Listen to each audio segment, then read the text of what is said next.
Norelia is a centralized state, but power was usurped by the nobles, and they gained dominance. He too belongs to a noble faction, but perhaps it's time for him to reawaken that dream that he had forgotten. The relocation that began at dawn only ended around sunset, as everyone set up camp and reorganized the base again. Rem is glad he has no chores, but this is getting pretty boring. Auden notes that this is the perfect time for training. Muscles only grow when one keeps putting them under strain after all. Ragna perks up too, noting that Encrid has to train swordsmanship too, especially since he's using 2 swords now. Jackson notes that senses are important too, but Encrid wonders if talking from that far away counts as training too. Rem tells them to get lost, as Encrid remembers the brute force he showed. Before he can finish, the ferry commander arrives and tells them that they are standing in the way of their barracks. So would they be so kind as to get the hell out? After getting kicked out, Rem blames it on Auden because he's too easy to notice. Andrew doesn't know why they got dragged into this when they did nothing, but Encrid is the only one who can deal with them, and probably the least lunatic. Crace tells him that he's just as crazy, making Andrew wonder if this doesn't count as insubordination. Crace looks around and sees some structures, noting that perhaps this was an enemy camp. He looks around, as during war, soldiers usually hide valuables around, and whoever finds it keeps it. Encrid asks how he knows where they hid it, but Crace is just using his head. If he were a soldier, where would he hide treasure? It has to be recognizable, as even if the camp is destroyed, he could still retrieve it. Encrid gets it. This means that it will be easy to spot at a glance. Crace finds these tree roots unique. From the traces of the barracks, it seems like a convenient spot to camp, meaning it's a good hiding place. Encrid thinks that Crace's brain works really well, even on the battlefield. He assesses the situation immediately and predicts what happens. He says that he learned it out of sheer instinct, but he's better than most strategists out there. Still, his dream is just to open a noblewoman's tea shop, and he's quite obsessed with gold too. Crace finds a map and thinks that it's something precious, but Rem notes that he's the only one who's excited. He really is a dumbass sometimes. Encrid looks at the sky and thinks that there's still some time before night falls, and they will need to kill time until the barracks are built. Encrid asks what he was talking about earlier, and Rem continues, as he was talking about the heart of brute strength. Just as the name suggests, it grants strength beyond human limits. It's a secret art he developed himself. This is a technique that puts the heart into overload, and if done wrong, it can kill the user. Encrid doesn't mind, as death never stopped him. Rem thinks that this guy is like a beast constantly hunting, making him wonder what he will become in the future. He grabs his hand and accepts his bravery. He will make sure his heart will blow away, and that's exactly what Encrid wants. Rem imparts wisdom to Encrid, explaining that while humans can naturally draw upon superhuman strength in a pinch, a heart of the superhuman allows them to consciously control and access that power. He emphasizes that concentration and senses are the key to unlocking this ability. He looks down on his protege with a fierce pride, a complex mix of sternness and confidence. He trusts his abilities, forged through training under the others. With a calm and steady gaze, Rem offers Encrid an unsettling piece of advice. The key to harnessing the heart of the superhuman is to have faith, and to metaphorically blow up one's heart without letting it burst. Rem is holding Encrid's arm, his heart visibly pounding with incredible force. Encrid's focused gaze falls upon their entwined hands, keenly feeling his master's accelerated heartbeat with his fingertips, as if absorbing the very power he is meant to emulate. An ominous stillness descends as Rem cautions Encrid to proceed cautiously, explaining that he is only demonstrating a fraction of his power. A sharp look at Rem's face reveals his solemn expression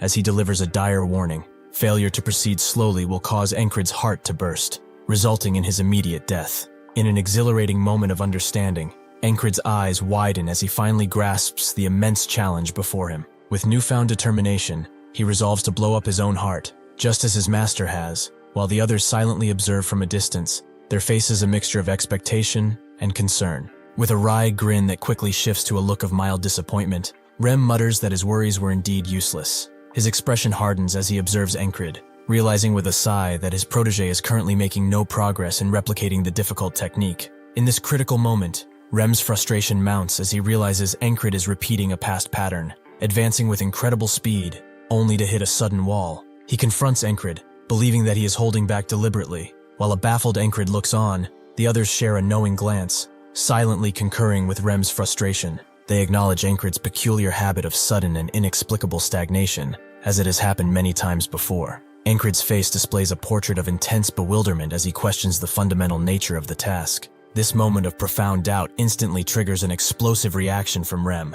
whose entire face contorts into a furious, frustrated mask. Night falls, and they continue to attempt to do the technique until the sun rises. With the wide, sunlit expanse of the training ground behind them, a furious Rem grabs Encrid by the collar, his rage finally boiling over. He harshly berates his protege, demanding to know what he is doing and questioning if he is even making a genuine effort to succeed. As night falls over the camp, Rem's profound frustration finally reaches its breaking point. In a final, exasperated act, he raises his hands in front of Encrid, who is already on his knees, roaring a command for him to do it now, before giving up on the training for the evening and going to sleep.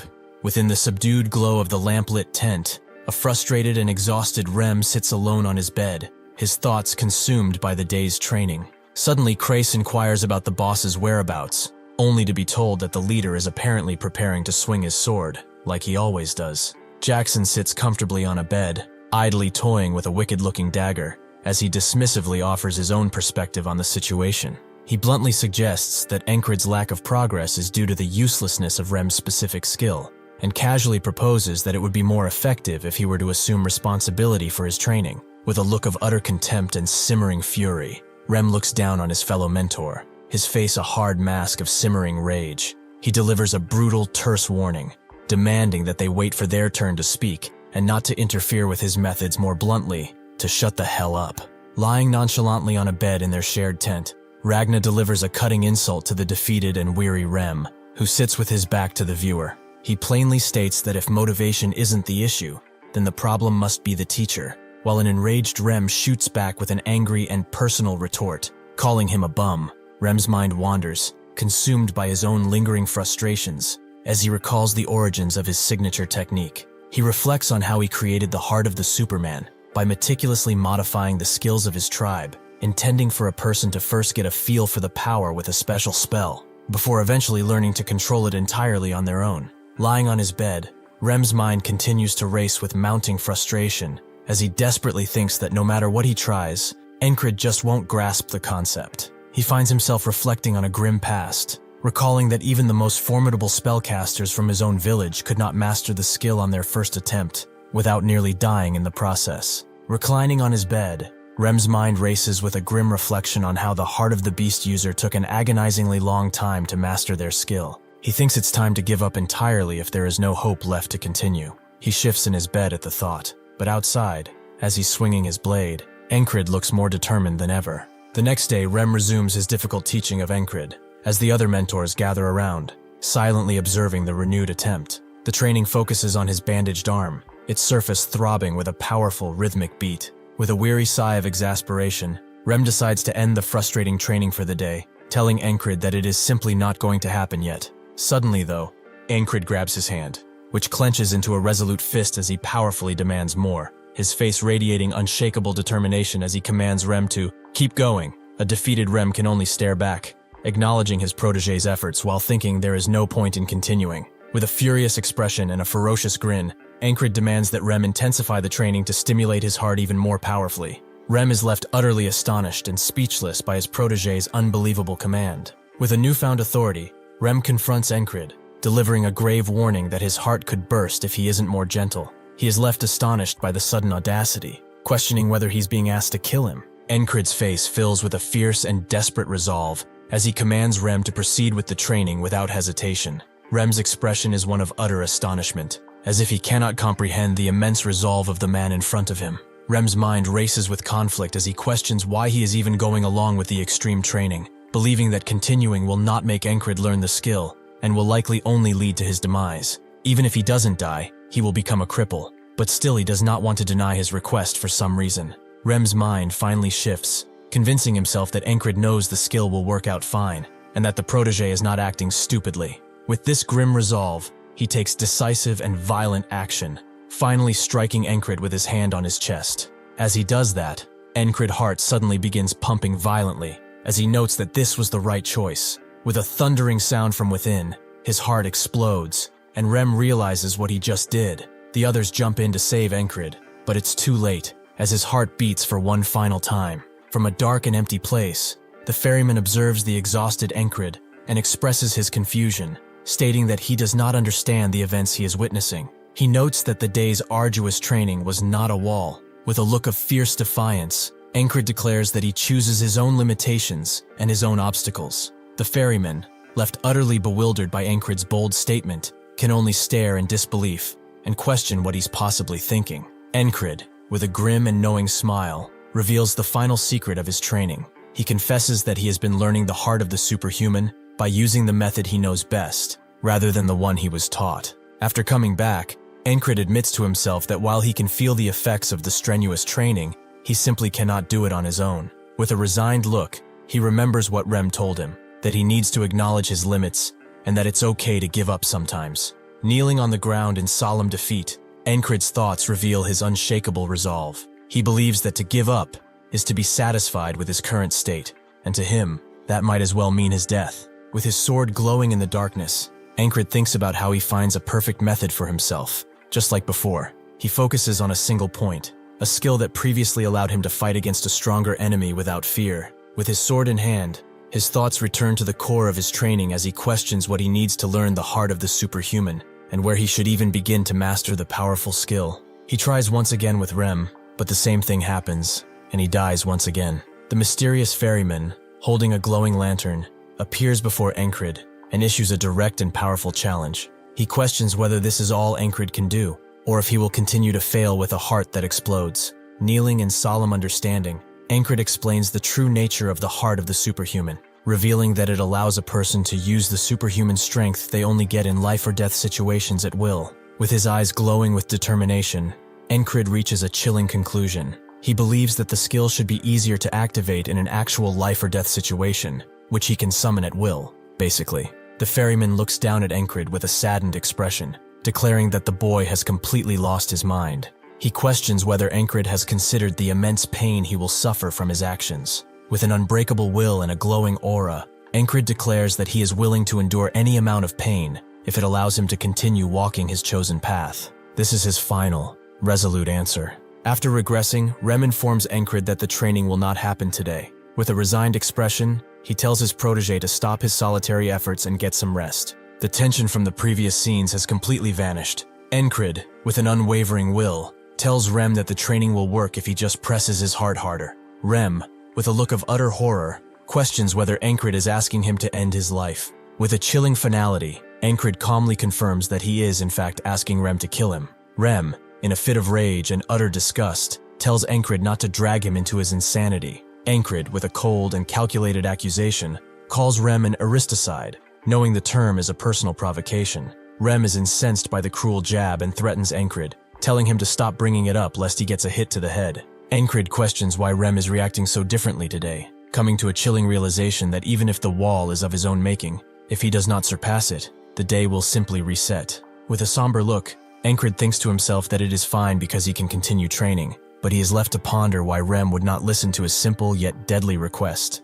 He continues to reset today, gets to 30 times, but Rem is still reluctant. Same thing with 50 times, Rem seems to be doing whatever he wants. At 60 today, Encrid has had enough, and orders Rem to do it, and he immediately does so. Now he understands, this guy only listens to him when he gives him a command. He thinks to himself that Rem and the others ended up in this place because they are all rebellious and do not listen to orders. He didn't even bother with ordering them around because he did not think they would listen. But at one point, these bastards actually started listening to his commands. He would like to know why, but first he has to focus on learning the heart of the superhuman. He continues letting Rem kill him, again and again, without stopping, his heart fading out every single time. But at one point, he finally understands, and his heart is complete. Rem is amazed. He learned to control his heart in a single day. With his repetitions, Encrid has finally learned how to control his own heart. A few hundred days have passed, giving him this power. Encrid rushes in with his sheathed blade, his heart boosting his power so much that he makes an entire hill fall.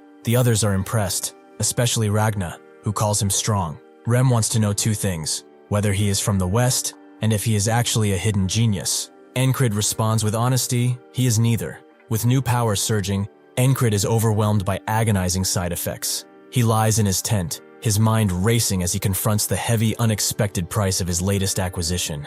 Powerless to move, the protagonist lies on a bed as Rem observes. He gravely explains that the protagonist's body cannot yet handle the immense new power it has acquired. Standing over the bed, the muscular Auden explains the nature of Encrid's agony. This pain is not a curse or weakness, but a sign that he pushes his body past all limits for the very first time. Despite the debilitating pain, Encrid accepts the trial. The heart of the superhuman is a colossal skill, allowing him to smash boulders and transcend all human limits, but it completely exhausts the body. Now he understands. Knights are an anomaly. They possess the skin of a human, but the immense power of a giant, combined with the athleticism of a frog and the dexterity of a fairy. Even without using his newfound skill, their superhuman abilities take a heavy toll. With the protagonist groaning in pain, Auden kneels beside him. He calmly urges Encrid to rest, promising to help ease his agony. He calls this technique the blood, sweat, and tears. As Auden is performing this technique,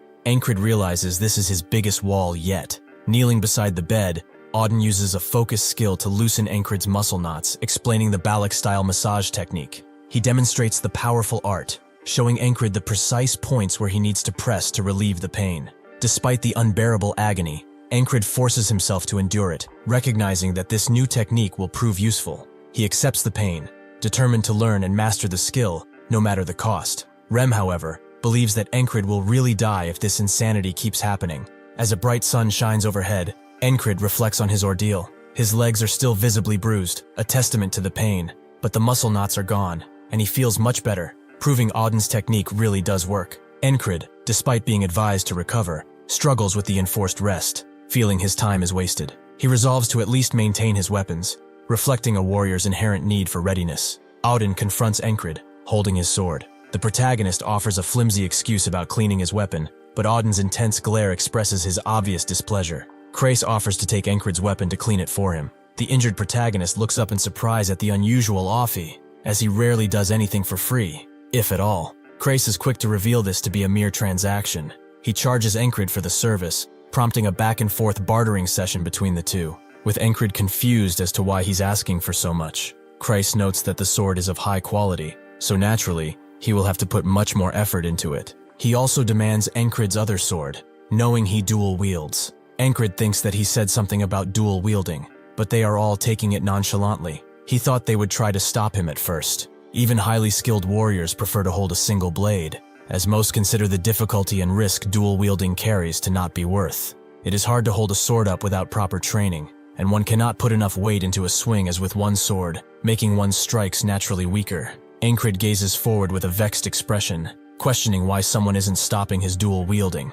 Auden holds a devious smile. He asks Encrid why he thinks he doesn't stop him. Jackson carves stones with a diligent expression and tells Encrid that he is stubborn. Auden smiles and agrees, making Encrid question if he truly is. Auden then states that Encrid is stubborn and doesn't accept what they just tell him. Encrid leans over. He tells Auden that he is not being stubborn on purpose. Ragna then asks if there is a particular reason for the dual wielding. Encrid replies that it is simply because he wants to. Encrid looks ahead, stating that using two swords at once felt natural to him. It's the same reason as to why he wishes to become a knight. He heard of a song, of Sir Peacemaker, and it lit something in him. The others put him down, believing that he would amount to nothing, because he was always a weakling. Even though many told him it would not happen, he decided to live for what he wants and what he likes. So he will not give up on becoming a knight or on using two swords, no matter what anyone else may think about him. Rem thinks that this man is different. Compared to himself, who had everything but threw them away,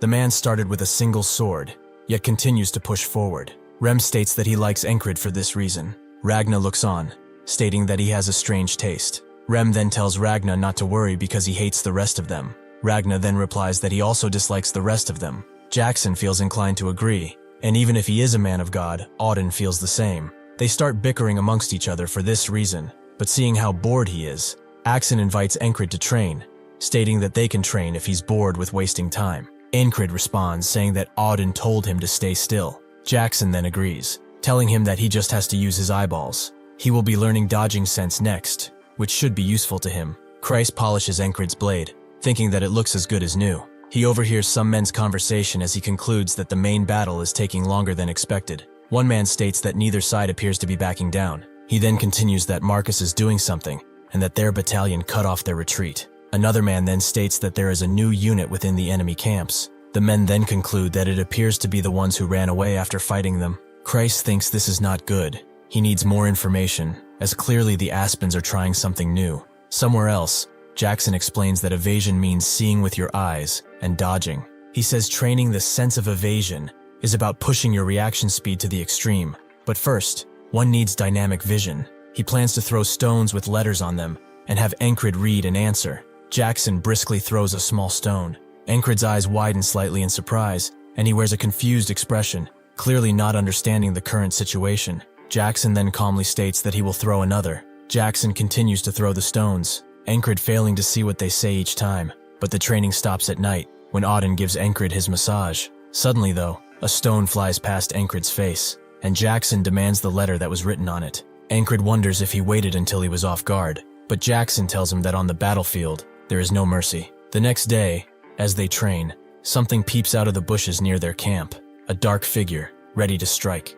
Just as Encrid is about to see one of the letters, the guards ring the bells as a surprise attack has hit them. Jackson asks Encrid about the letter. Encrid replies, questioning if he is still asking about that now. He then tells Jackson that the letter carved on the stone was me. Jackson then congratulates Encrid, stating that he finally succeeded after making 40 me stones. Rem looks happy, shouting about an ambush and enemy troops. He asks where they are while looking around frantically. Encrid asks what is wrong with Rem, wondering if he has completely gone mad. Jackson replies that it is frustration since the captain was bedridden. He explains that Rem has not been able to duel with the mighty heart technique, and even after bullying the never-tried squad leader, it still was not enough for him. Men are shouting and asking why the enemy troops are not fighting, and why they are just gathering. Rem is also wondering where the enemy troops are, and where the giant and his toy are. One man notes that it appears the enemy only fired arrows and then ran. Another man replies that the border guards will catch the archer, so they have nothing to do. Rem then states that the border guard will not be able to catch him alone. Rem tells the other man to take a good look at the arrow. He explains that the shaft is longer, and the feathers extend farther back than the others. He adds that it comes from a special bow that shoots at an extreme range. Rem then states that he has seen that person before. He's called Hawk's Claw. Encrid asks Rem when hawks have claws. Rem asks if it's Hawk's Fang, and he says he cannot recall, but he does not think that it is that either. Rem then says that Encrid's memory is terrible. Encrid thinks that it was months ago, but for him, who has to repeat it, it was years ago. Rem then asks Encrid to remember when the captain got beaten by Frog and ended up in the infirmary. Rem explains that at that time on the battlefield, the person shooting these arrows was rampaging around. Encrid stares ahead as he says he recalls now. He then mentions that a soldier named Bell nearly died from him, but Encrid rescued him. Ragnar stares forward, stating that he thinks there was a raid. Encrid then wonders what he was doing during the day that he didn't notice. He quickly takes it back, stating that he already knows what Ragnar was doing. He then looks at his and says that he slept so much that his face is greasy. Ragnar, sitting on a bed, thinks that more importantly, he has been thinking about Encrid's dual swords. He says Encrid needs to get his body more used to the two swords. Encrid asks if he has a method, and Ragnar replies that he will explain it in a way that is easy to understand. Ragnar looks at Encrid and says that from now on, he has two lovers. Rem is scared, telling Encrid if his fiancée hears that, he is dead. Encrid then replies that she is not his fiancée. That night, Encrid goes to sleep with his blades by his side, confusing Esther, as now she has no place to sleep. She finds Encrid's attitude rather uncomfortable, but resigns with just sitting on his chest. The moment she does that though, another ambush happens, waking Encrid up, but not Rem, as he knows they won't catch him. Esther, mad that he did this, begins attacking Encrid, but Krace seems the only one concerned about the raids. As Encrid's training continued, waves of arrows kept hitting the camp, again and again, without them able to find the perpetrator, no matter how hard they looked. Encrid finally manages to read all the thrown letters, making up the sentence, "Crazy barbarian." Rem immediately wants to fight Jackson, but Encrid tells him that he's the one who always picks a fight, and just shrugs. Krace overhears another set of border guards, who say that the attacker slipped by again, leaving no trace behind. The damage is small now, but if it keeps going, the bodies will pile up, so why is Command not doing anything? He didn't want to step up and get in trouble, but now he has no choice. He goes up to Encrid and notes that he has an idea, to suggest a plan to High Command. An agitated commander declared the Aspen enemy forces were nothing but a tease and suggested they should simply charge right at them. Another commander immediately questioned the suggestion, asking how they could be sure it was not a trap. A third person then asked whether they should just continue to take the constant attacks, while Marcus sat silently observing the bickering commanders. Marcus thought there were no useful opinions to be heard from the bickering, sighing that there wasn't much more he could do there. He reflected that while fighting in battle was his strong suit, he was not good at dealing with this kind of situation. A shifting sound accompanied the entrance of the ferry commander, who apologized for being late, prompting Marcus to ask what had taken her so long sternly. The ferry commander revealed that Encrid, the leader of the lunatics platoon, had asked for temporary operations control, while also proposing new tactics. Marcus asked whether Encrid was the type of person who would come up with anything decent, to which the ferry commander replied that the specifics of the plan actually came from one of Encrid's men, Crace. A commander asked what Encrid's plan was, to which the ferry commander took a moment before beginning her explanation, revealing that the proposal involved. After hearing the plan, Marcus paused in consideration before deciding it was not bad. He then roared a command that they would go with the plan and ordered all men to prepare to march. Marcus continued, declaring that the lunatics platoon would now go hawk hunting. As the platoon moved across the rocky terrain, a member of the lunatics platoon remarked that he thought the mission sounded fun. A shifting sound was then heard as Rem, looking highly agitated, asked why they were not in pursuit and were instead traveling inside enemy lines. Christ replied that they were not following the Hawk's Claw, but were instead making him come after them. Encrid explained that the lunatics platoon would temporarily act as guerrilla forces. If they kept striking the enemy's rear echelon troops, the enemy would similarly send forces to get them. Rem questioned if that meant the Hawk would be there, to which Crace replied that he would, if everything worked out. Crace added that even if they did not manage to lure the Hawk, they would still inflict damage upon the enemy. Rem exclaimed that the plan was seriously convoluted, but Crace cut him off, stating that he knew Rem was simply stupid, but this complicated maneuver was for the best. Rem's eyes immediately widened, demanding to know what Crace had just said. As an incensed Rem glared, Encrid stepped in. Rem, his face still conveying fury, ordered Crace to consider himself lucky and to watch his mouth. Encrid asked how far away they were from their destination. A moment later, Pin happily exclaimed that she thought she could see it. Encrid reflected that the key to the plan was high mobility, allowing them to strike and retreat quickly. For that to work, an experienced ranger who could find safe paths was a must. Encrid continued thinking that he had asked command for reinforcements, and as a result, Pin had joined their platoon as a new squad leader. Encrid asked Pin why she had to fully join their platoon, questioning if a temporary assignment would not have been enough, to which Pin simply replied that she had her own reasons. Encrid looked up with confusion, prompting Pin to explain that she was now in an awkward spot because she had joined his squad, adding a sarcastic, "Thanks for that." Pin then stated that Encrid could repay her in the future, instructing him to make the repayment good. Encrid asked if Pin was still talking about the repayment, as Rem intervened, warning Encrid to watch himself because he had a fiancée. Encrid quickly denied the claim, stating that the woman was not his fiancée. A low sound of movement accompanied their arrival at the enemy camp, which was comprised of numerous tents and wooden structures spread across the open ground, and the platoon began the task of observing and stalking the area. Pin ordered the group to lower themselves, stating that she could see the enemy's base. Crace then added that they needed to escape if things went wrong, explaining that since he could not fight, they should leave him behind so a few others could go, and before Crace could finish his thought, Rem jumped in with a battle cry, screaming as he charged down the hill, threatening to kill anyone who got in his way. As Ragnar prepared to swing a weapon, he declared he would see how stable Encrid's form was.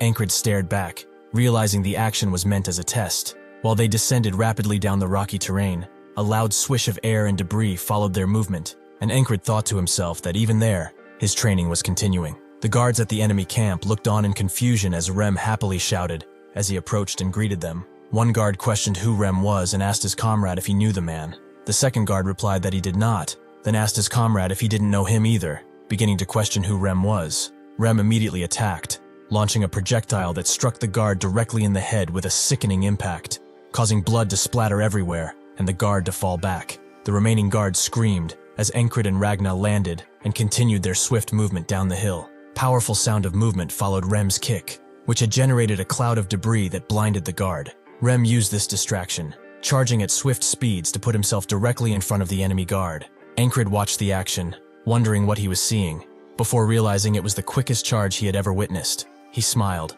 concluding that Rem still had skills he had not yet shown his protege. He really wants to learn this one. Other guards noticed the commotion and shouted in alarm, realizing the attackers were the Norelia enemy. They then raised the command to go and get the intruders. Encrid shouted the command to fall back, declaring they were leaving before the enemy could regroup. As he retreated, Ragnar expressed his disappointment, noting that he had not even pulled his sword out. As they fled the camp, Ragnar rebuked Rem to read the room, stating that the opening attack was not his turn.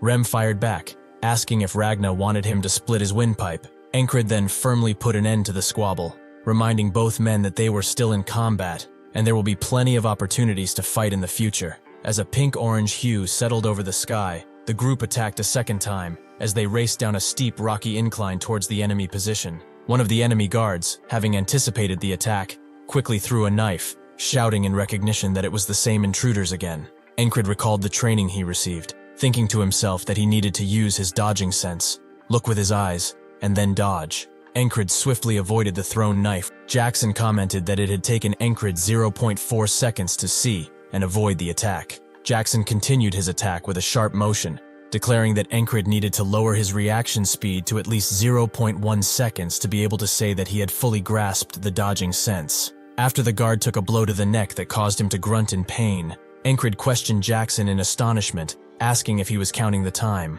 A powerful booming sound erupted as Auden appeared, warning the men that training was good, but they needed to focus on the mission at hand. Auden then added, with a quick sound of urgency, that the enemy forces were coming. Encrid immediately agreed and declared they were leaving. Later that night, the guards began a chase as the enemy pursued Encrid and his allies through the forest. As Auden carried him, Crace reflected that he had initially wondered if these lunatics could carry out the mission, but now he realized there was no reason to worry about them at all. Encrid declared they were heading further into the forest there. Rem followed, enthusiastically asking if they could just kill all the enemies. Encrid simply replied no, and urged Rem to come along. Encrid ordered Ragna to stay in formation, while Ragna, attempting to divert from the path, suggested the other way looked like a shortcut. Encrid abruptly cut him off. Crace thought to himself that he didn't think Encrid would be able to lead the men this well, wondering if this was really the lunatics platoon that he knew.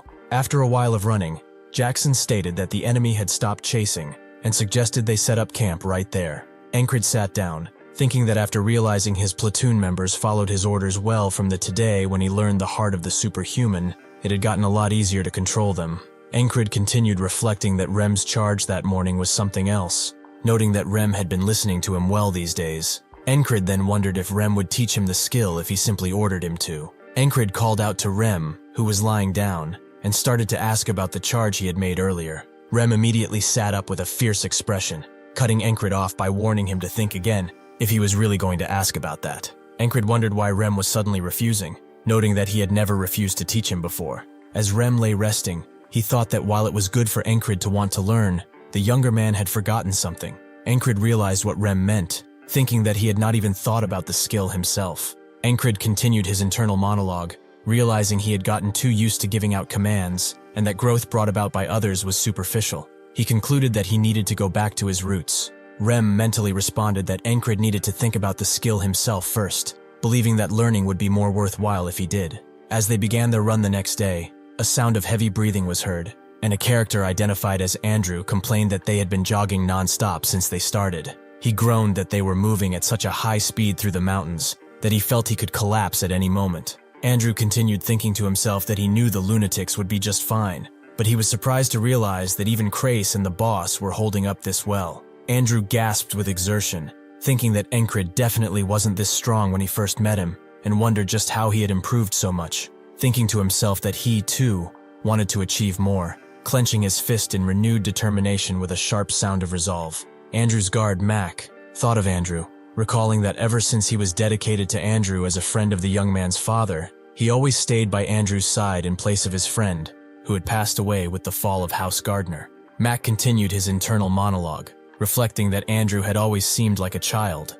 but not anymore. Mac concluded his thoughts, stating that just by looking at Andrew from behind, he could already feel what was about to come, the rebuilding of House Gardner. Encrid confronted Rem, stating that he had figured out how Rem performed his charge. Encrid continued that it was the heart of the superhuman, explaining that Rem strengthened his leg muscles to move forward explosively. Rem responded to Encrid's realization with a pleased smile, confirming that Encrid was correct and had truly figured it out. He affirmed that the move was indeed his heart of the superhuman skill. He urged Encrid to try now that he had figured it out. Encrid replied that he would try the move by himself. Pin commanded everyone to stop and look, pointing out the enemy base was located between two cliff faces, a position where their escape route could be easily cut off. Encrid immediately noted that the visible base was a trap, explaining that such an obvious setup meant the enemy was hoping they would avoid it entirely. Crace confirmed this, stating the enemy's goal was to bait them into a different path, and then corner and kill them. Krace then warned that the Claw of the Hawk would be there soon. Encrid asked the group whether they should play the enemy's game. Ragna suggested it was too bothersome, and that they should just destroy all the enemies instead. Encrid smiled, stating he was leaning towards that idea as well. Encrid stated that if the obvious trap didn't work, the Hawk would be there even sooner. Since the base had a lot of armed personnel, Encrid declared that everyone should go in together. When Krace asked in surprise if he had to go in as well, Encrid quickly told Krace to stay behind. Encrid then commanded Pin, Andrew, and Mac to guard Krace. With a sharp booming sound and a shout of "Let's go!" Encrid and the others immediately jumped into the canyon, descending swiftly toward the enemy base below. The Greyhound's commander walked through his camp, thinking that this was the last opportunity given to his unit. He realized their mission was to help the Claw of the Hawk hunt down the Norelia guerrillas that were destroying their rear ranks. The Greyhound's commander thought it was humiliating that they, the famed elite troops of Aspen, had been forced to back up because of a single, albeit talented soldier. He gritted his teeth, deciding that despite the humiliation, they must clear the task to rise back up. One of the guards shouted in alarm that the attackers were here, identifying them as the Norelia guerrilla forces. The Greyhound's commander thought that the approaching enemies had walked into such an obvious trap, leading him to exclaim that they were idiots. The Greyhound's commander shouted in realization, recognizing Encrid, and declaring that he was part of the guerrilla forces. Encrid wondered in confusion if he knew the enemy commander. Rem questioned why Encrid was asking him, but then added that he didn't think he'd ever seen the commander's face before. Rem quickly changed his mind, stating that Encrid's memory really was terrible. The Greyhound's commander gritted his teeth, calling Encrid an insolent bastard. He then declared that it did not matter if Encrid didn't remember him, because he and his companions would all die there regardless. The Greyhound's commander charged toward Encrid, declaring that Encrid would be a stepping stone for the rise of the Greyhounds. Encrid blocked the commander's sword strike with his own blade in a flash of sparks and a sharp sound, holding the line despite the intense force of the attack. The Greyhound's commander shouted in surprise about the sword Encrid was holding. Encrid then spoke, identifying the commander as the one who guarded the flag during the Fog of Annihilation. Recognizing him as a Greyhound who knew Mitch, Encrid concluded that the commander must be him. The Greyhound's commander shouted that the recognition no longer mattered and commanded Encrid to die. The commander launched a fierce attack, but Encrid parried the strike with a sound of sharp metallic force. Encrid thought about the commander, remembering him as a strong opponent whom he could only run from previously. He questioned his own capability now, concluding that the commander should be a good opponent to test exactly how much he had grown. One of the guards, armed with a spiked mace, spoke with a low, threatening sound, noting that it seemed Encrid and the commander had some bad blood between them, but affirmed that the guards were still going to destroy all of them. The guards were completely ignored by Encrid's group, which caused one of the infuriated guards to scream about how they were ignoring them, before charging toward them with a booming sound of movement. Rem intercepted the charging guard's attack, bringing the enemy to a violent stop. Rem then calmly told the guard to be quiet, explaining that the group was watching something. As the Greyhound's commander charged in, Encrid sidestepped the attack and countered, slashing the commander with his sword with a sharp, forceful sound. Jackson thought to himself that Encrid had dodged in 0.1 seconds after seeing the commander ready himself, but Jackson concluded the reaction time was only barely passable. Infuriated, the Greyhound's commander shouted a curse as he charged toward Encrid with a powerful motion, but Encrid quickly intercepted the attack, blocking the commander's sword strike with his other sword. Ragna observed the fight, thinking that Encrid had unsheathed his second sword and blocked simultaneously. Ragna concluded that Encrid was slowly learning how to use both swords at once. The Greyhound's commander shouted in exertion as he powerfully slammed his sword down, intending to break Encrid's block. Auden smiled, thinking that Encrid did not have enough strength to parry the attack with just one hand. Auden then resolved to add another stone to Encrid's training regimen. Encrid swiftly backed away as the Greyhound's commander shouted in fury at his opponent for using two blades, like a pretentious bastard.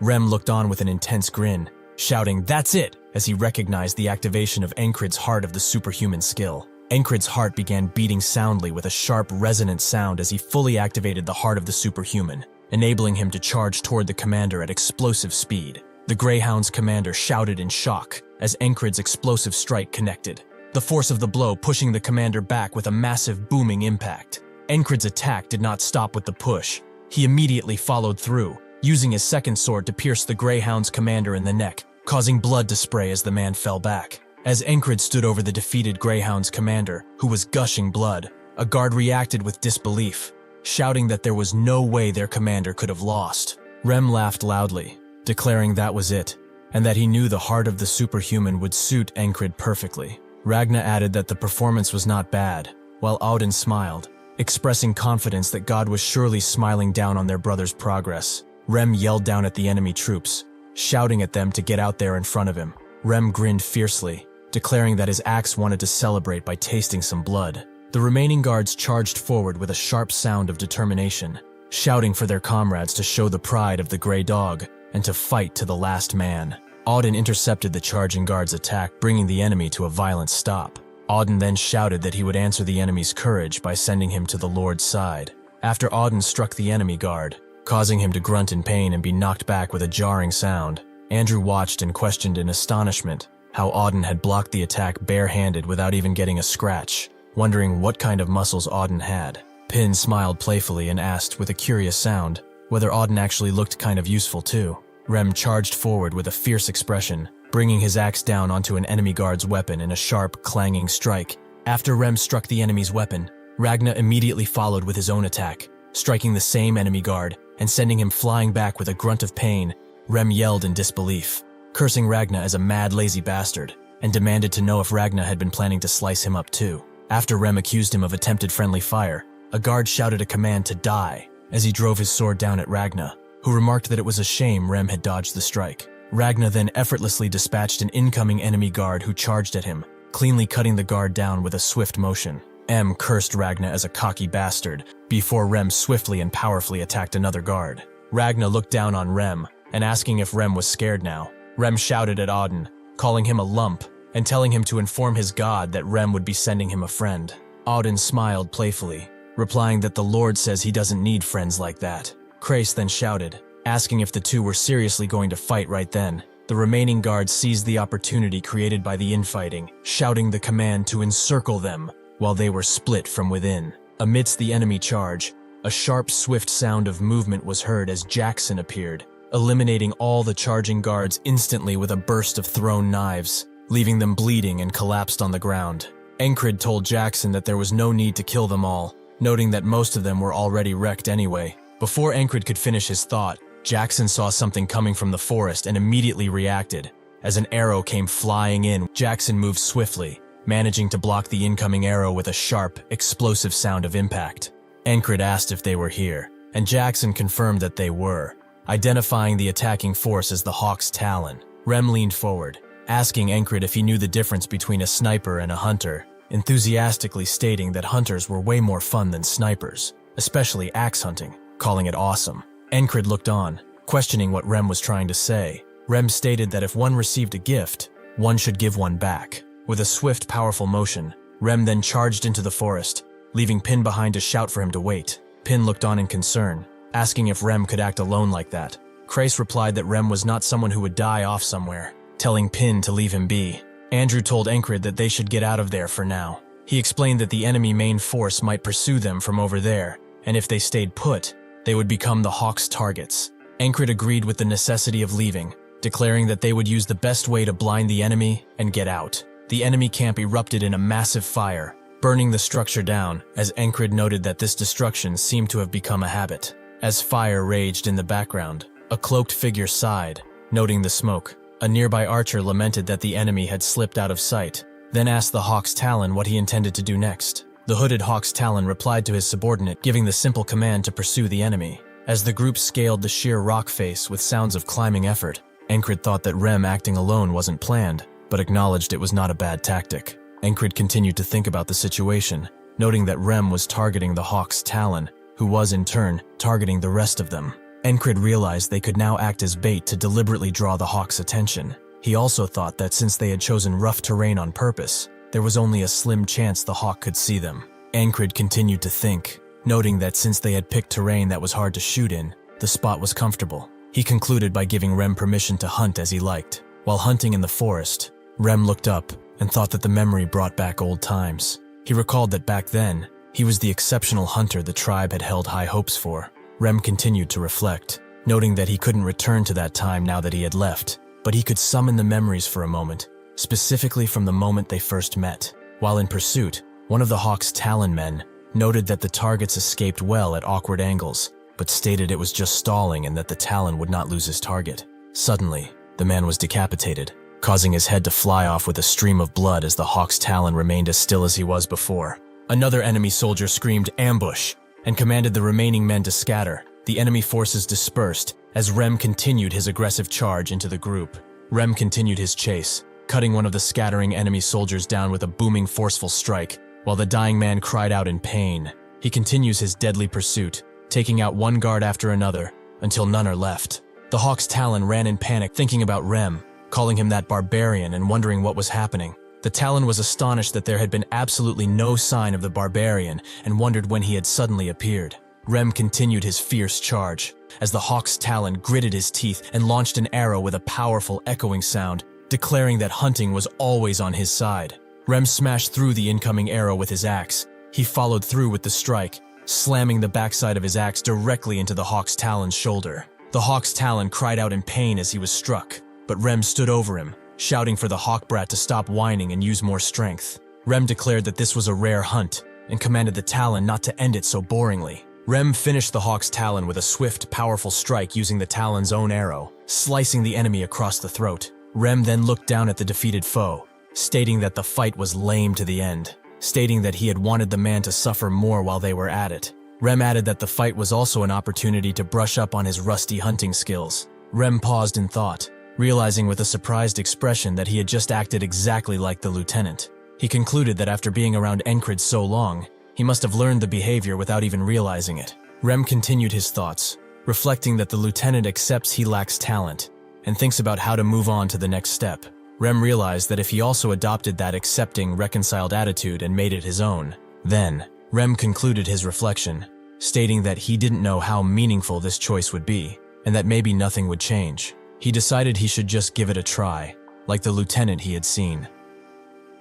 After the lunatic platoon hunted down the claw of the hawk, the tall grass fields stand empty, except for two squires, who look at each other as the wind blows gently. With no warning, they both charge at each other, their clash creating a thud so loud that even Encrid hears it from afar, knowing it's the squires. He would have liked to watch them fight, but he refuses, even when someone asks if he wants to. Achieving victory comes first after all, and according to Kreis's plans, Marcus and his men should arrive at Crossguard soon enough. As they do just that in the middle of the night, the enemy captains are shaken, screaming at each other. They cannot allow these bastards to enter the city, no matter what. They need to send some of the knight's forces back. Abner tells them that since the city has troops stationed already, they should focus on the fight here. The captains turn their attention to him, not wanting to take military advice from a mere peasant. Abner knows that nothing he will say now will be taken seriously, as long as the nobles are in charge. Each knight is a strategic weapon, ready to use, and the balance will shift. Even if a couple of them were to leave, the war would be over. He decides to return to the capital, as there is nothing he can do anymore. As the guards are looking out for the Norelia forces, they see that they have actually retreated, and this is all a part of Marcus's plan. They will pretend to attack, and once the Aspen sends people back, their knights will not hesitate to take advantage of this. With their forces dispersed, they won't be able to stop them no matter what. This plan allowed their forces to earn a gigantic victory. All of this, thanks to those damn lunatics. With this loss, the Aspen forces lost too much to continue the war. They requested an armistice by offering the lands around the tall grass fields as compensation, and Norelia graciously accepted. Spring had arrived, and with the flowers springing up, the long war against the Aspens was finally over. 10 days pass, and Encrid has returned to the border guard. Most soldiers have lost their discipline, only doing their menial tasks, but he cannot do the same, as he has many fights to think about, and many skills to hone. Suddenly, a soldier comes to him and asks if he could teach him, introducing himself as Paul, a lower-ranked soldier. Encrid had seen him around from time to time. He continued training just like him. He's pretty diligent and seems rather familiar. Encrid asks why him. He never taught anyone, and he can't give any good pointers. Paul didn't care about that. He just wanted him to be his teacher, and the determination on his face said so too. Encrid, seeing his eyes filled with passion, couldn't just ignore him, as he was reminded of himself. He tells him to come, as he will at least fight against him. Ragna, who is basically sleepwalking, hears Encrid fighting and pops out, seeing that he's actually training someone. He should be able to teach decently, considering he had the best teacher in the land. That would be him, but it seems like he forgot some of the basics too, so he should remind him later. Encrid continues to fight against Paul, thinking about something an instructor told him long ago. To improve oneself, they must know where they are. After seeing his platoon, who are all so much better than he is, he's finally facing someone worse than him. And now he can see where he currently stands and what he needs to work on the most. He was too focused on flashy skills for a while now, so he needs to go back to the basics and make sure they are mastered. Ragna sees him using the textbook form that he taught him. It seems that he realized the thing about the basics too. Seeing him, it makes him want to. Before he can finish, Rem interrupts him, and they begin bickering like usual, Ragna not wanting any of it, and telling them to piss off, as he is way too tired to be doing this. Still though, he gets face to face with Rem. Encrid is not at all surprised that they are going at it again, and Jackson notes that they have a lot of eyes on them. Encrid did not even hear him approach, making Jackson wonder if he hadn't been training his senses properly. He sighs and notes that everyone's eyes aren't on those bickering idiots, but on him. Encrid takes a closer look and sees that everyone has stopped to look at his training, some considering Paul to be lucky that he can train with him, and some noting that they should all be leaving him. Later, Marcus thinks of Encrid. From the squad leader of the losers to the platoon leader of the lunatics, his constant path towards improvement has been recognized among soldiers as a prime model to follow. He is a war hero, recognized by all. After climbing on stage, he speaks, noting that the reason why he summoned the nobles and soldiers of the border guards was to recognize the valiant efforts of this war's key contributors. Could they tell him whose contributions were the most impactful in this war? If he has to spell it out for them, then their head isn't even cut out to be a helmet stand. The nobles are shocked by his rather crude language, Marcus knowing they wouldn't understand, but he knows that the soldiers do, as they all smile. He invites Encrid on stage, who thinks that he previously climbed this stage before, when he destroyed the spell. But unlike back then, where the soldiers looked at him with scorn in their eyes, only silence fills the air now. Marcus faces him and says that he thought about it a lot. What would a soldier like him want as a reward for his achievements? Thus, he has prepared this for him, an award that he's certain he wouldn't refuse. He opens an ornate chest in front of him, revealing a royal dagger. The royal family's dagger is a ceremonial blade, bestowed upon those who have done a great service to the family. It not only serves as a proof of honor, but grants its holder the right to be received as a guest by the royal household at any time. Encrid recognizes what this is, a blade with many ornamental engravings, but little value as a weapon, though he hears the crowd cheer for him. This is the true honor, as a knight who goes after strength alone is no better than a mercenary. A true knight must build honor with the foundation of his skill. That is what defines them. This very moment will become a stepping stone for his knighthood. Even his squad cheers for him in their own way, some just smiling, others just sleepy, but all of them are happy. Marcus is glad that this reward suits him, but he shouldn't feel satisfied just yet, as he has prepared another personal gift for him. He should look forward to it in the near future. Encrid can't ask what exactly he means, because suddenly, Marcus announces that they are having a banquet tonight, as he has brought the finest wine, so they should all drink to the very last drop. Encrid notes that he's quite the passionate type, but a banquet, that sounds nice. The festivities are in full swing that night, with everyone having a mug of wine with them. Rem asks Ragna why he's not drinking, and it's because he can't drink something to water down. His palate is refined, so he should drink. Rem throws the drink in his face as a response, making them want to fight again, but the big guy just powers a literal barrel full of wine on them. Encrid looks back at them and thinks of what Rem said previously, that he would split heads if the wine wasn't good, but now he's having the time of his life. He also isn't seeing Jackson around. He probably went to the city, but he's not really the type to enjoy this kind of thing in the first place. He gets that. He'd rather be training with his sword too, than sitting around at a feast like this. It's getting kinda boring. Suddenly, Jenny arrives, wondering if he's thinking about training again. Sometimes one has to listen up, so why don't they drink together? As soon as she sits down, the ferry commander approaches, noting that he didn't expect to see another woman besides him. Her heart is ripping apart at the seams. Such a terrible man he is. Encrid immediately tells her to go to hell, shocking everyone around them. How could he say something so heartless? Can he not see how wounded the ferry commander is right now? They say, as she's completely devoid of emotion. Jenny didn't expect this from him either, but Encrid defends himself, noting that elven eyes always sparkle like that. Esther now understands that while some are doing what they can to help someone turn back into a human, he's flirting around. She headbutts him in the chin, surprising everyone, as it seems that his charms also affected that animal, but one of them has had enough. He pulls out his blade, as he can't stand seeing him with so many women, but in return, Encrid just smiles, as someone wanting to fight him is just what he needed. The man immediately retreats, but now the fighting mood is in the air, and Krace is already taking bets. Someone else arrives,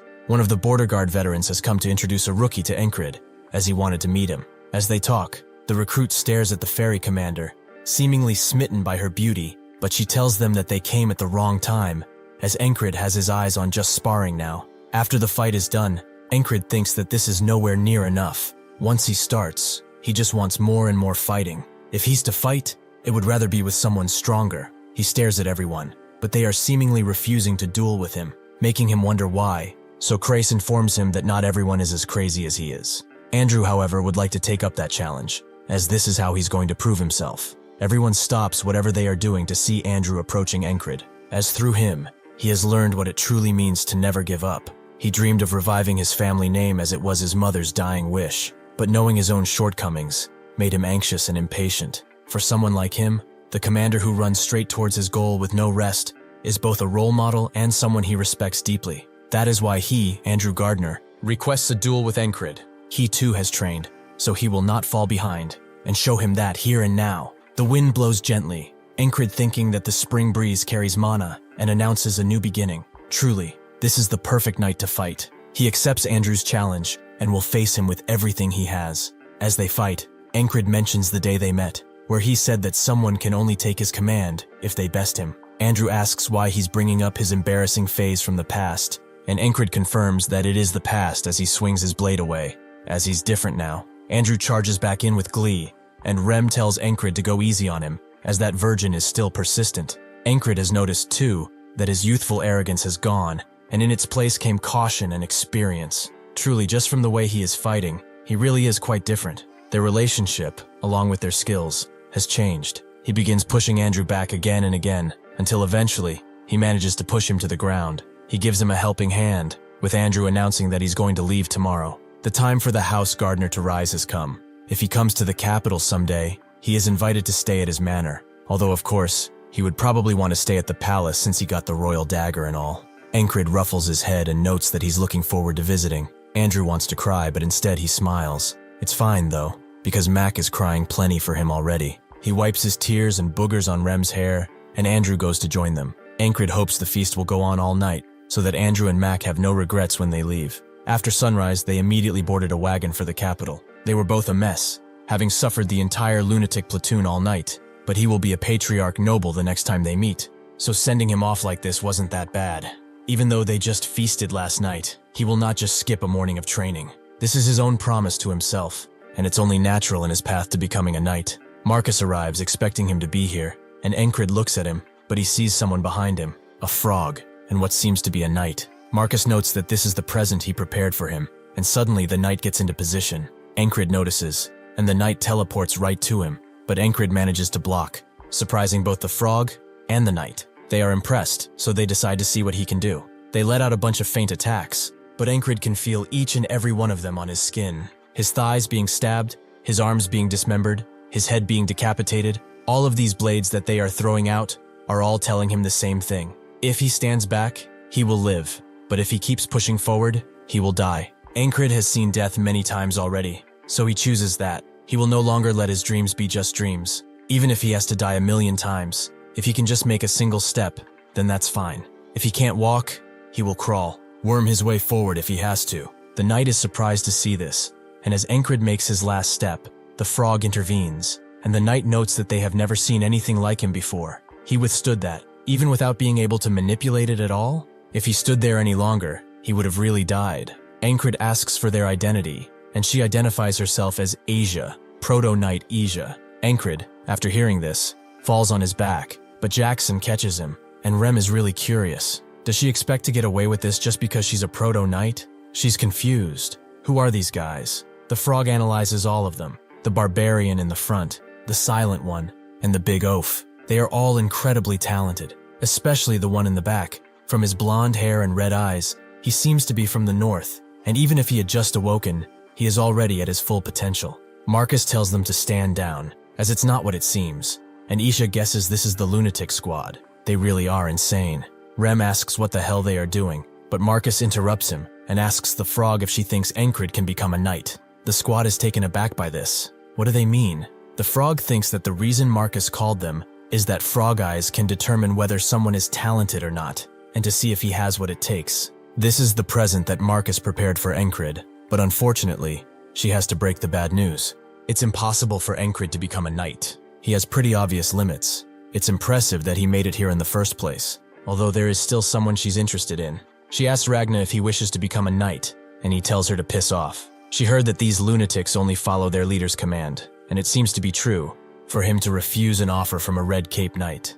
Ija notes to Marcus that she did him a favor and decides to leave, but the frog would like to stay a while. She speaks with Marcus about her lodgings, and Ija knows it's about that blonde guy. Frogs, they only care about what interests them and nothing else. But still, that guy is pretty good. Encrid withstood her aura and even took a step. She had never seen anyone do that, especially the step. He would be a monster if he realizes this power, but if it was that easy, anyone would become a knight. Encrid's old friends saw all this. He was just keeping guard when he heard a noise and decided to investigate, but he certainly didn't expect something like this. He knows that Encrid dreams of becoming a knight. He has never hidden this, so everyone in their battalion knows about it. That is what troubles him. He stood tall all this time, no matter what other people said, but for someone who reached his dream to consider it impossible for him, even if it's Encrid, that's extremely harsh. He goes to their cabin, and Rem opens up, asking what he wants. Before he can say, he notices the frog is right next to Encrid, who excuses herself, and Rem doesn't really care, as she does not harm. He wonders why they are all acting like this is completely normal. The dream of their leader, who they all follow like dogs, just got shattered. He could be devastated completely. Encrid wakes up, and Rem immediately tells him that they said he has no chance at becoming a knight. He keeps screaming it again and again, and Encrid just says, "Really?" The friend pushes Rem away and tries to tell him that he will be fine. But Encrid doesn't understand the worry. He decides to go train, as he doesn't have time, and he missed his morning routine because he passed out. With Encrid out, Ragna wakes up too and decides to leave, with the frog finding this very fun. The friend wonders why he's acting completely okay, and Rem tells him it's because he's stubborn. Even if a knight said those same words the frog did right in his face, he wouldn't care at all. He's persistent to say the least. Now he understands no defeat means no despair, and no giving up. That is why he will not be talked out of anything. He decides to go and train too, as he will not lose to Encrid. As he does his push-ups, he thinks on the power of a proto-knight, that illusion of blade specifically. It wasn't any regular old murder intent. That was different. The frog detects his curiosity and asks if he would like to know. Encrid wants to know about intimidation. Is that what the skill is called? Ragna approaches with one simple question. What separates knights from them? Those who have surpassed their limits dream of knighthood, but he will never become a knight until he realizes this power. Only 1 in 10,000 can learn it. A mysterious power that doesn't just work. The frog notes that he might give up if he tells him about that, but Encrid wants to know, no matter what. The frog notes that the intimidation that Ija showed is only a part of it, with Ragna continuing. The broad designation of all the powers used by knights to become superhuman. That thing is called will. It is the power of volition. Some might call it just willpower, but this is the greatest feat of humans. To be able to use it, one needs to face their limits and overcome them,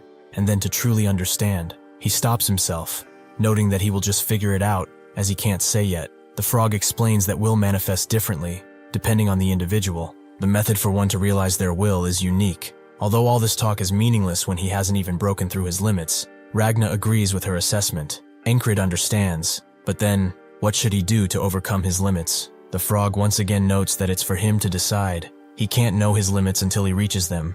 Encrid cuts her off, as he understands he will just keep repeating what he does until he drops dead. The frog smiles, as in her opinion, that will never work. A frog's ability to discern talent is closer to instinct than anything, and that instinct comes from experience. She has experienced countless humans. She is better than any other frog in discerning talent. 2 things are considered in her discerning process. First, whether they truly have talent, and the second is whether they have the will to carry on. Normally, it's not even worth consideration if the first is not met, but in his case, his will is stronger than any others. He has a conviction like none other. He is truly a being of mystery. A frog lives to satisfy their carnal desires. Some frogs dedicate their lives to strength. Some fall in love, but what it desires is to study the unknown. She pulls down her cloak, telling Encrid that he will be in her care from this moment forth. Encrid extends a hand and asks for her name, which is Luagarn. That night, as they dine in the hall, everyone's attention is drawn towards the mysterious frog that is dining with the lunatics. Out of all the people here, the friend notes that she decided to stay here, and the others immediately swarm him with questions, to the point where only that side of the mess hall becomes occupied. Rem notes that they are uncultured, but Jackson doesn't really want to hear that from him. They immediately begin sparring, with Krace noting that they are both uncultured ones. Luagarn has assessed all of their talents, and in truth, they are all insanely talented, having surpassed their limits long ago. If they realized their will, they would have all become knights, but that also requires luck. Jenny asks Encrid if he shouldn't stop them, but he notes that it's fine, making her ask if he's blind. Encrid explains that they are not hiding anything from each other. They seem close enough to the point that they probably won't kill each other, he says as they pull out their blades. Encrid pays them no mind and asks Luagarn where she decided to stay, and she prefers to stay next to him if possible. Suddenly, an axe flies towards her face, and Encrid has to block. It was thrown by Rem, who notes that the place next to Encrid is his. She can't have it. Luagarn notes that they really are all crazy, and Encrid apologizes for him. She's fine though. She's inclined to forgive those who are good-looking. Encrid heard that frogs are sensitive to looks, and Jenny agrees. They are all lookers. Luagarn notes that he gets a pass too. She can forgive a degree of rudeness. So is there anything he wishes to ask? Encrid knows exactly the question he wants to ask. Would she like to have a duel? Luagarn is surprised he's asking that after training all day. Encrid notes that he will duel and train again right after, with Luagarn noting that he's the most insane person here, and Jenny agrees, confusing Encrid. Luagarn thinks that normally, people would be exhausted after doing what he did all day, which means his mentality is stronger than most, by orders of magnitude at least. How would he be if he realized his will? Encrid notes to Jenny that he's quite practical, but she just thinks that he's delusional. Luagarn isn't one to spend her time on someone she doesn't see potential in, but she will play along for a bit. After she takes her cloak off though, she promises not to go easy on him, but that is exactly what Encrid wanted to hear. In the Principality of Aspen, Abner thinks on their defeat. It's foolish to expect a victory at this point, but with everything he prepared, he never thought they would just lose. The cascade of defeat began with the death of Mitch Hurrier, that bastard. The taunts failed afterwards, and their giant was thus slain. However, at the center of all this events was the soldier named Encrid, the platoon leader of the lunatics. The war is not entirely over yet. Once the armistice runs its course, Aspen will definitely make a move, but if Encrid gets in their way, he can't make any other plans. The Greyhounds already sent an assassin for him once, and at the time, he found it weird that they invested so many resources in one man, but that might be the solution after all. The Swamps of Monterey are the assassin guild owned by the Crown of Aspen, which has never failed a request with their excellent competency. Thus, he requests a job in the name of the Crown of Aspen to eliminate the soldier called Encrid, no matter the costs. That same night, an assassin watches Encrid closely, identifying him as such, but suddenly Jackson appears behind him and asks who he is. A secret admirer of the boss, perhaps? Thank you for watching. See you next time. In the outskirts of the Aspen, at the secret hideout of the Monterey Guild swamps, a man smashes his fist into the table, demanding to know how they have lost contact with one of their assassins again. This is apparently the fifth one. One of the assassins reports that someone keeps taking them out. They sent an intermediate assassin now, but still, he couldn't do a thing.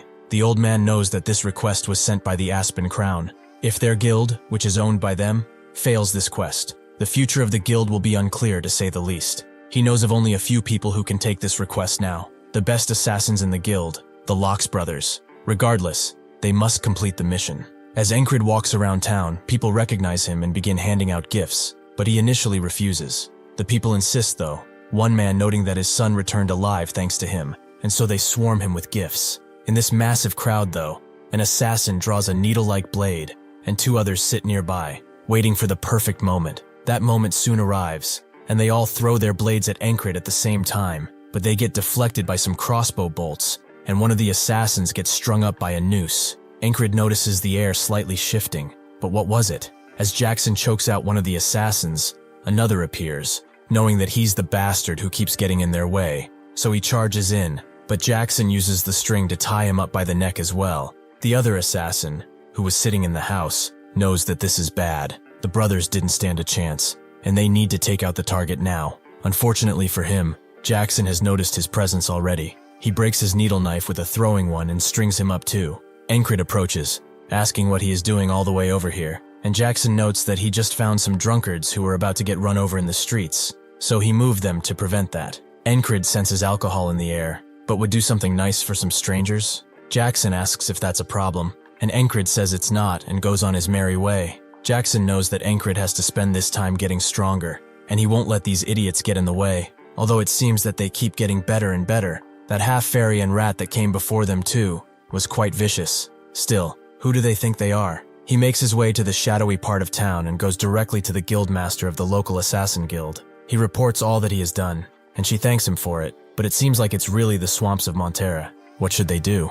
Jackson suggests they take them out their way and leaves, leaving the guildmaster kind of sad. Still, she summons her assassins and tells them to send a warning to the swamp of Montera, as they have had enough. All assassins who enter this city from this moment forth shall be killed. With no other way to kill Encrid, the Montera guildmaster goes to Abner with shame, reporting that the task is impossible. He is guarded by those who outclass them in every way, and they are quite skilled within Aspen at least. But those guys, they are the best in the entire continent. Abner understands. He rescinds the request. If Encrid truly is something special, then he will see him again on the battlefield. 3 months have passed since the return of the border guard. The weather is warm, and some soldiers are resting nearby. Encrid, who is still training despite the warm weather.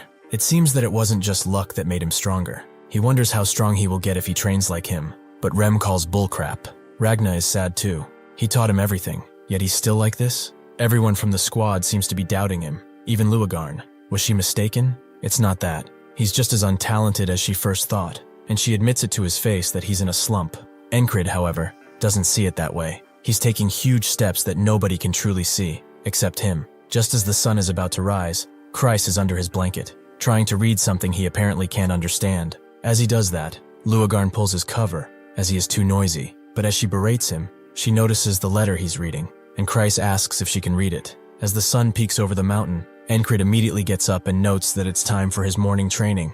As he does that, everyone watches, with the consensus being that he's not improving at all. Jackson notes that he probably knows he's in a slump too, but why does he not seem bothered at all? Rem is really curious about this. What is he really thinking? After finishing his training, Marcus calls for him, giving him a mercenary request. Encrid reads it, to take out a colony near a frontier town. Marcus explains that things get tough outside the city at this time of year. Monsters and beasts sprout out like crazy in the summer. Once they have enough numbers and a leader rises, that pack of monsters becomes a colony, which threatens nearby towns. A large colony has been seen near a frontier town. He will give him command of the town defenses, so he will have to take care of it. Jenny comes by as he prepares to head out, but she's surprised by how much she carries on him, just like back at Crossguard. Encrid notes that it's good to be prepared, and Luagarn agrees. For such a large colony, preparation is essential. As Kreis looks at the request too, Encrid thinks about the whistle daggers. It would be cool to have more, but there is no way to get them now, as he doesn't have any half-elves to loot. As Kreis reads the paper, he begins to shake, and immediately approaches Encrid, begging to let him come with, as this is the chance of a lifetime. There is a hidden treasure right where the frontier town is. More precisely, the hidden riches of the legendary trader Dolph from 100 years ago. Encrid remembers that map. He picked it up in the last battlefield. Kreis explains further that this story is infamous among those who handle money. Dolph's treasures must be in an old dungeon, to the point that the traps don't even work anymore. Jenny can't read it, and Encrid can't either. Is this some kind of ancient script? Luagarn notes that she helped him with that. She's a scholar after all, so deciphering old scripts is easy. Encrid is surprised to see a battle-hungry frog be a scholar, and Jenny agrees. But Luagarn tells them that they shouldn't generalize. Encrid decides to let Kreis come, with the condition that it doesn't take too much time. They will set off tomorrow. Suddenly though, most of them say they are not going, as they are either sleeping in or on some business. Kreis wonders what it is. They were obsessed with him before, but Jenny is curious if they will be okay with only this much manpower. Luagarn decides to go with them, as there is no reason for her to stay here without Encrid, something which Esther doesn't like. Kreis thinks they should be fine like this, and gets to packing, but Encrid looks at his others, his face not betraying any emotion. After they finish preparing, Kreis wonders if the panther is coming with them, and Esther hisses at him, confirming that she is indeed coming. Before leaving, Jackson hands Encrid some whistle daggers, as he has his ways of collecting them. Encrid asks if this is what he was doing yesterday, but Jackson just thinks he will need all the help he can get at this point. Encrid gives them one last look, noting that he knows why they are doing this, but they will see each other when he gets back. It will be more fun then. Rem gets up after he leaves, wondering what he is thinking. Ragna notes that there's no sign of him getting better, but Jackson says that there were periods where he improved a lot. They still believe in him though, wondering how he will surprise them this time. Rem finds him odd and gets up, inviting Ragna to fight with at least half of their lives on the line. The others join him too, hoping that Encrid keeps his word, because they too will. Thanks for watching, and stay tuned for the next video.